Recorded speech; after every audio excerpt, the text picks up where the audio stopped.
Dr. Viv is a dynamic leader, mentor, and pastor. Passionate to inspire every person to fulfill their God-given plan and purpose. We trust you will be impacted by the following message. Do you finding that life is drudgy, difficult, you're fed up, you don't have any hope, you just feel that you can't see the end of your situation? Pray! Rejoice, I say rejoice. That means repeat your joy. Repeat your joy. And I think when you come to God with that posture of joy, my God, what will He give to you? Ephesians 6:18, another text, it says, pray in the Spirit on all occasions, with all kinds or manners of prayers and requests. All manners. So prayer is not one way. Remember, it's not repeating ourselves. And, remember what we said last week? Then Hammond said the prayer is not coming to God and praying in tongues as if you're shooting a machine gun until people get tired. So it's not, it gets a bit monotonous. Have you ever been bored in prayer? Do you know why? It wasn't spirit-filled.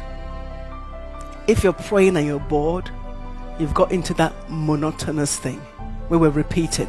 I know when we repeat, you know what we're doing? We're chanting. And speaking in tongues is not speaking my tongues. There is this thing now in the body where if you go to certain circles, they're all speaking tongues the same way. It's almost as if it's scripted. So certain quarters speak it this way. If you come down this way, you speak it that way. No, we're not speaking in tongues. We're copying tongues. And it's boring. That's why we can get bored. But I promise you, if you have that prayer that comes from your spirit, prayer that comes from exaltation, prayer that comes from the depth, you could be there for 5 hours. And what we said last week, that you can even, an hour, you're still blessing the Lord. You're thinking about what He's done. You think about just last week how they almost turned off the gas, but God just made a way. Think about the week before, you were just crossing the road and someone almost hit you, but something just caught you. You're thinking about when you were almost dismissed at work, or when something happened you could have been dismissed, but God covered you. Listen. Think about this. If we could spend as much time thanking God for what He has done than what He is yet to do, you would discover that you are truly blessed. Because there's some things that God had delivered us from that would have taken hours to get out of. Can't we spend those hours appreciating Him from taking us out of that? So He heals your body so you don't have to go to and fro. But this is the point. Hours spent on trying to reconstruct an incident. But you know what?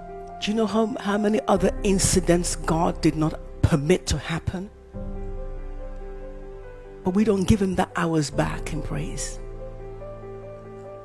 Do you understand what I'm saying to you? It's only when something happens we realize how much time is devoted in repair or construction or in fixing it. But you get up every day and you go to and fro. You don't have hospital appointments. You don't have this person chasing you, because God paves the way and is seamless. Do you see how you owe Him time? We often spend a lot of time talking about give God our tithes, give God our offerings, because we need to pay it. It's not ours. Our time is not ours. Our time is not ours. We've got to learn how to schedule prayer into our time. Because for most we pray when it's convenient, but we don't make appointments of prayer. Listen, corporate prayer will not replace personal prayer. And personal prayer will not replace corporate prayer. There's some things you get through personal prayer. You got to have that time, that discipline of being by yourself and seeking God. Develop the discipline of prayer. It's the discipline of prayer. That means, remember what I said to you last week? You find a spot in your house and you sit yourself there. So I don't feel like it. I'm not sure what to pray. Remember, we're not moved by need.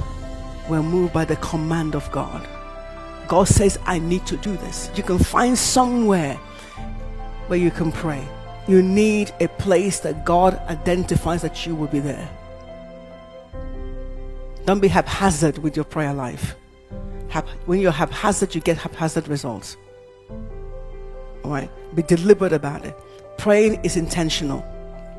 That's what I talked about, discipline. You have to be disciplined about it. Can I challenge you this week? At least an hour a day with God. If it helps you to break it into sections. But I'm telling you, that's just baby steps. If you really want to enjoy the presence of God, at least start with an hour, block of an hour.